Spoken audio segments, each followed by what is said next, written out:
अक्सर हम अपने डेली लाइफ में कुछ इस तरह की सेंटेंसेस बोलते हैं, जैसे कि बोलने के लिए कुछ बचा ही नहीं, या फिर सोचने के लिए कुछ बचा ही नहीं, या फिर खरीदने के लिए कुछ बचा ही नहीं। तो इस तरह की सेंटेंसेस को हम कैसे इंग्लिश में ट्रांसलेट करते हैं, चलिए देखते हैं।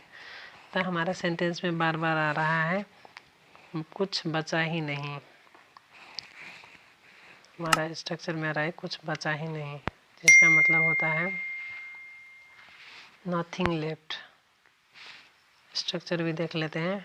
नथिंग लेफ्ट, उसके बाद आएगा टू, उसके बाद आएगा मेन वर्ब की फर्स्ट फॉर्म। कुछ एग्जांपल्स भी देख लेते हैं।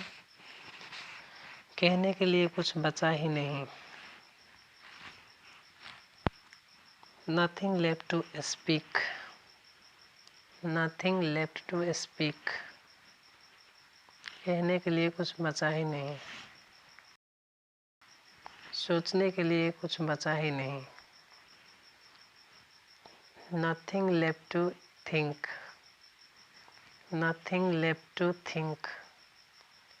सोचने के लिए कुछ बचा ही नहीं, नथिंग लेफ्ट टू थिंक। खरीदने के लिए कुछ बचा ही नहीं, nothing left to buy, nothing left to buy. तो इस तरह के सेंटेंस को हम इस तरह से ट्रांसलेट करते हैं। तो आपके लिए एक सेंटेंस दिया गया है, जिसको आपको इंग्लिश में ट्रांसलेट करके कमेंट बॉक्स में ज़रूर बताना है। अगर वीडियो अच्छी लगी हो तो लाइक, सब्सक्राइब और शेयर ज़रूर कीजिएगा। Thanks for watching this video.